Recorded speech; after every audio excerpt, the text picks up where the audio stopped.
Hi everyone, it is Beth with Flying by the Seed of My Plants, and I have gone around and been checking out my different beds and looking to see how the plants look. It's something you want to do, at least every other day or when you're watering.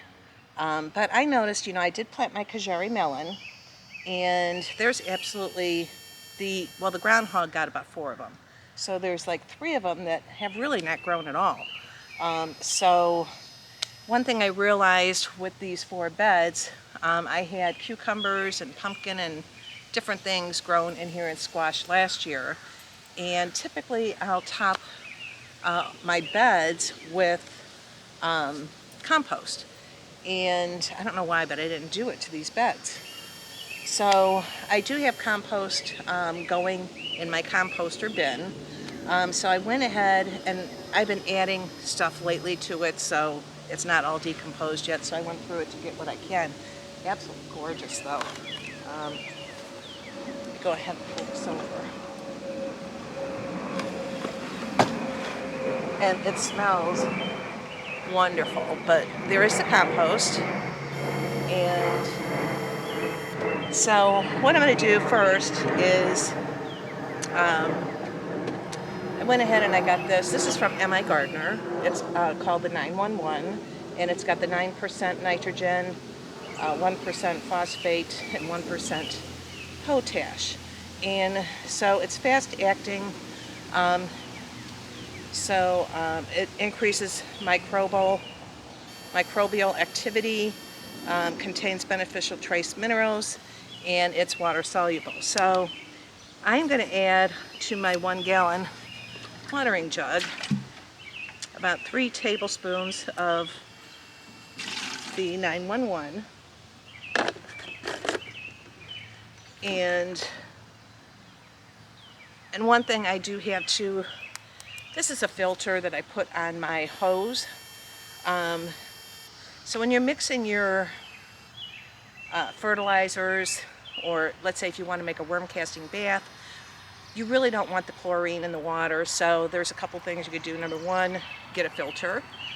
This one I got from Boogie Blue, and it's called the Boogie Blue Plus. It takes out different chemicals in your water, the chlorine in your water. Another thing you could do is, for the chlorine, if you don't have a filter, like if you have a 5-gallon bucket, just fill that up with water, let it sit for 24 to 48 hours, and the chlorine should evaporate from the water. But this, anyhow, I invested in the filter, and so I'm going to go ahead and fill this up, and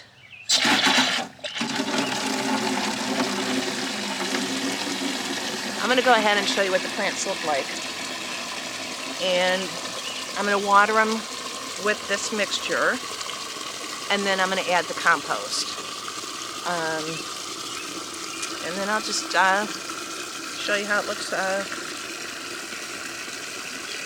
I'm going to give it like a week, and I'll show you how it looks after that, unless I see some really good results before then.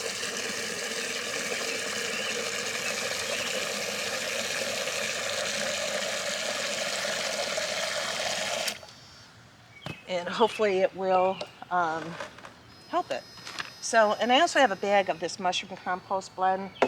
I was thinking of mixing them because I really don't have a lot in this wheelbarrow of mine. So I'm going to get my shovel, and I am going to mix the mushroom compost with my compost that I'm going to add to these beds. So let me show you what the plants look like right now. With the Kajari melon, I went ahead and started some more seed because groundhog ate, like 4 of them. But these are not looking good. What was left, what the groundhog didn't touch. And I'll take you down the other beds, but if you notice your plants are yellowing, number 1, they probably need some nitrogen. Now, to each of these beds, I did add some of the alfalfa, which was supposed to add nitrogen to the beds. And anyhow, I think I should have added compost. So let me show you what the plants look like. Okay, so you can see how yellow that is? that is not good. And here's another one. It hasn't grown much, but this one was munched on quite severely by the groundhog. And then I have another one down here that looks the same as the yellowed one. So I have my water here, and I'm just going to go ahead and water this in.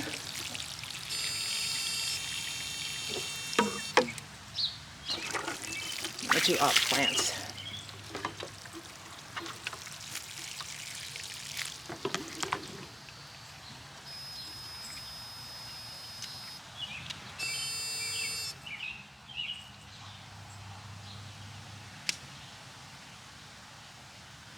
And I did add fertilizer to everything, but apparently it's not enough.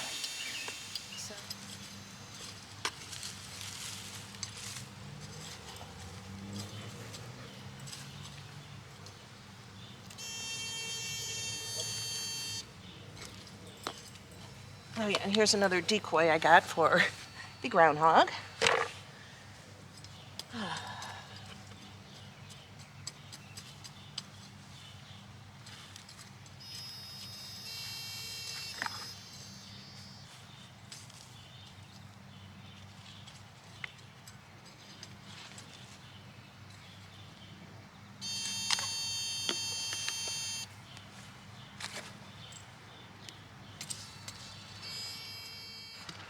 Okay, so I have my compost already in the wheelbarrow, and now I'm going to add this mushroom compost blend.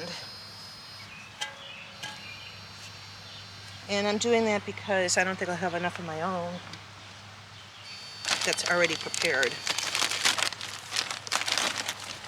I just added a whole bunch of more stuff to the compost.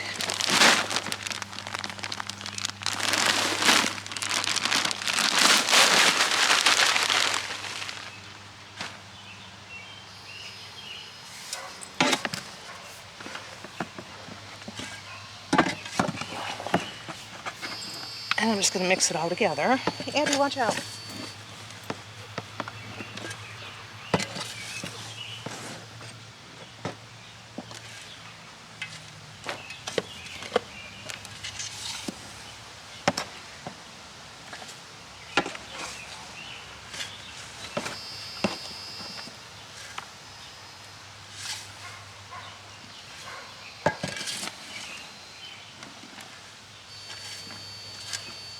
Okay, so now I'm going to go ahead and add it to the bed.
Okay, so, and tomorrow, I heard it's supposed to rain, so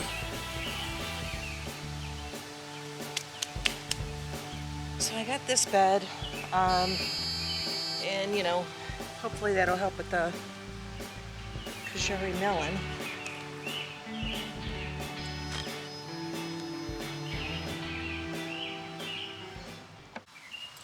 Okay, so now I move to the next bed. So you can kind of see what I'm talking about here. It's got yellowing going on, so I already have some squash. You can see that.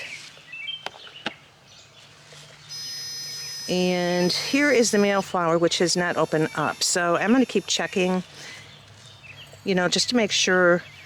There's a lot of females. And that one's getting bigger. But when that flower opens, I want to pollinate those too. Because I'm just worried if the pollinators don't go in there, and if it does not get pollinated, it will not finish developing into the squash that I want. So, all right, I'm going to go ahead and add some of that compost.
Okay, so now I'm just going to water that 911 in.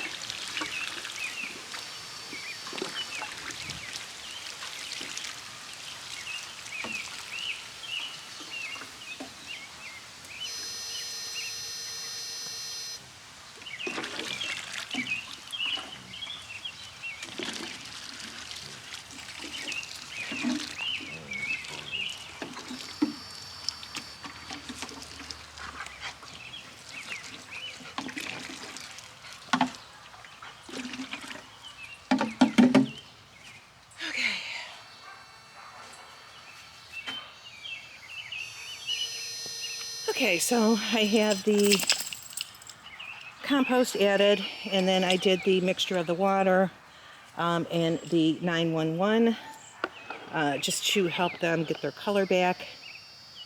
And I'm just going to keep moving down the beds. But this one here is the yellow squash, which I was showing you and then here is my sugar pie pumpkin. And you know, when the sugar pie pumpkin starts growing, you just have to kind of help it up.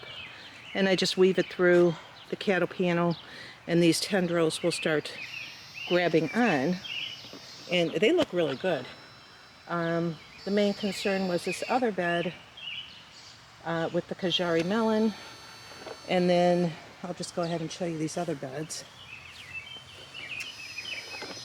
And this one, this is also a yellow. Oh, this is a patty pan. I love patty pan. This squash right here is the patty pan. And then I have the long purple beans, pole beans. So they are actually climbing up quite nicely. And then over here I have some cucumbers, and then cucumbers on the other side. And then here's the other bed where I could see some yellowing. And, you know, I don't want that going on because when you have stressed plants, you're inviting pests. Ooh, there's an aphid.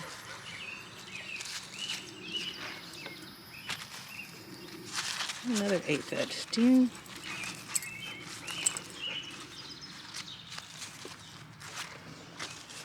So it's really good to check on your plants, see what's going on underneath. Yeah. Shoot, I don't know if that's white fly.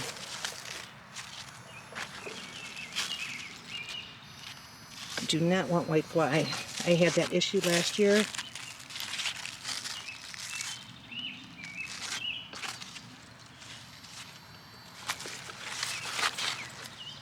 And I will bring the neem oil out for that, for sure. Oh,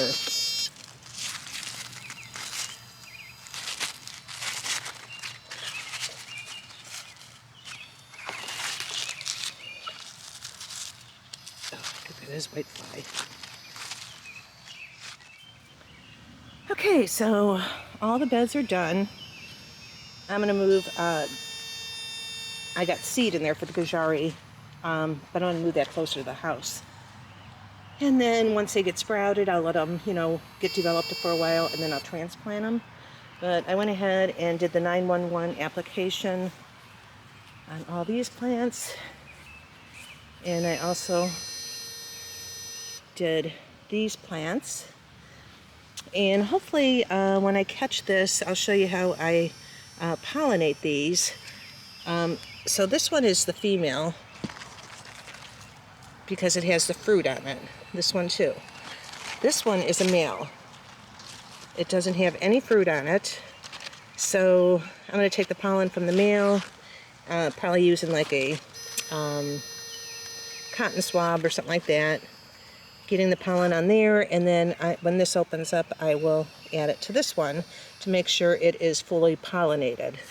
But this should be opening up pretty soon, this one too. And then when these are ready and they open, I'll go ahead and pollinate with these other male flowers.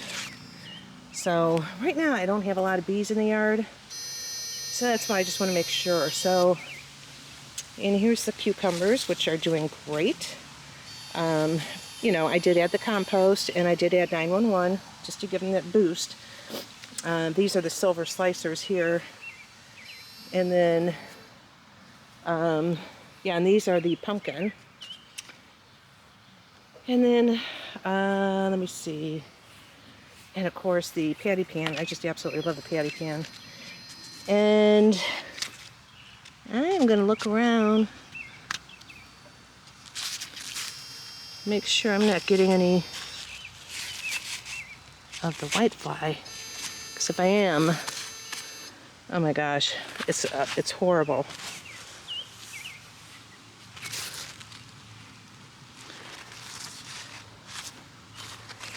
But tomorrow it is supposed to rain, so I'm going to do the neem oil in the evening. And I'll be spraying these leaves. But here's some more cucumbers. And you kind of got to just help them a little climb. And the tendrils will grab up.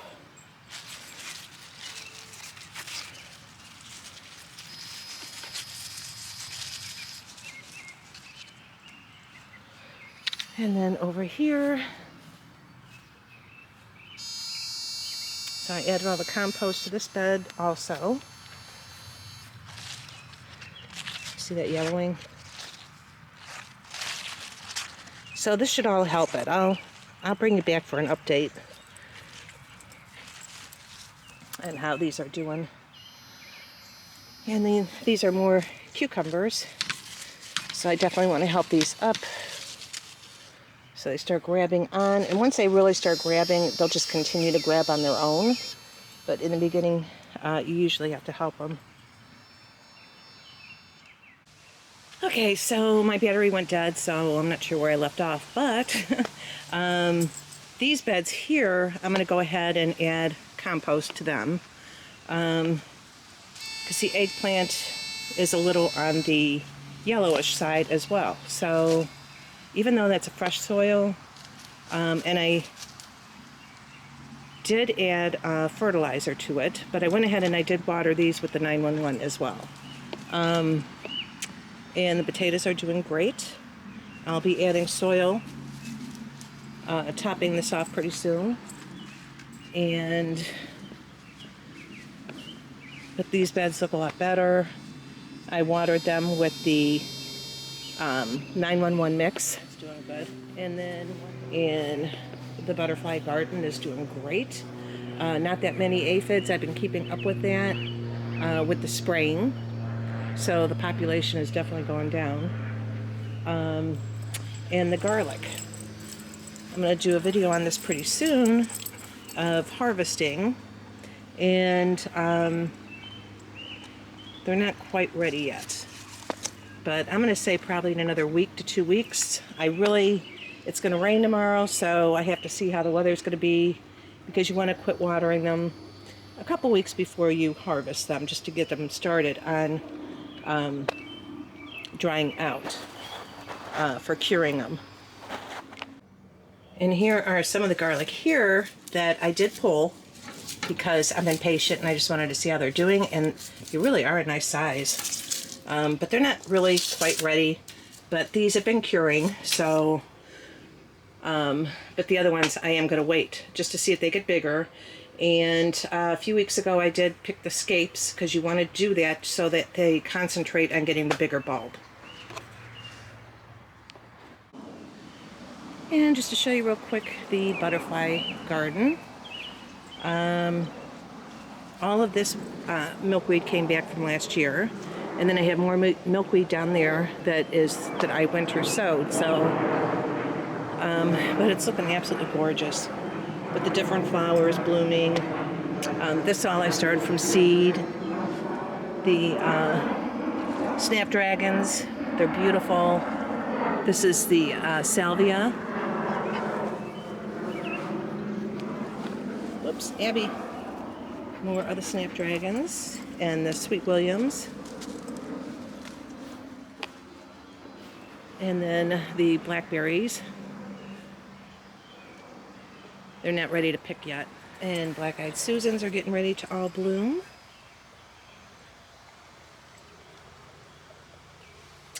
And I want to show you something else really quick. There's some more right here. And all the zinnias right here are doing good. And here are the clone flowers that I started from seed. And this one already bloomed. So really excited about that, because when I started these from seed this year, they said the first year you probably won't get any blooms. And this is loaded. So this year it's probably going to stay on the smaller side, but then every year it's going to get bigger after. So, and the snapdragons, just gorgeous. Columbine. So, okay, so I just wanted to catch up on what was going on in the garden, especially with those raised beds, and me noticing that, especially with the Kajari melons, I know they kind of went through stress because of the groundhog, and I also pulled out some of the owls that I had in my shed to see if that'll help. And then I'm also getting my son's dogs this week, so that'll definitely help keep the groundhog out of here.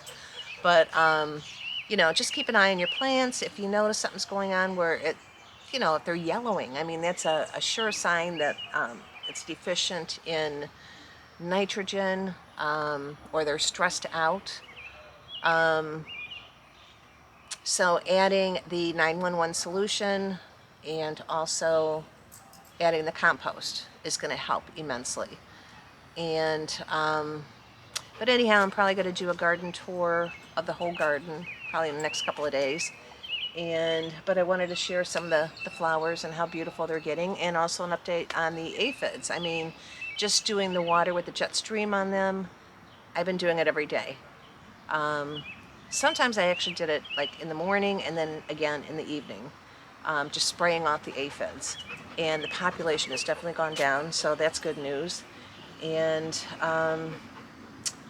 so I guess that's it for now, and just want to thank everyone for coming back. If you're new to the channel and you like the content, go ahead and hit the like button. I will be harvesting garlic pretty soon, and I also want to do, it's a safe way to preserve your garlic in oil, so I am going to do a video on that once it comes to that time. But everything's doing great, so all right, I will talk to you in the next one. All right, bye.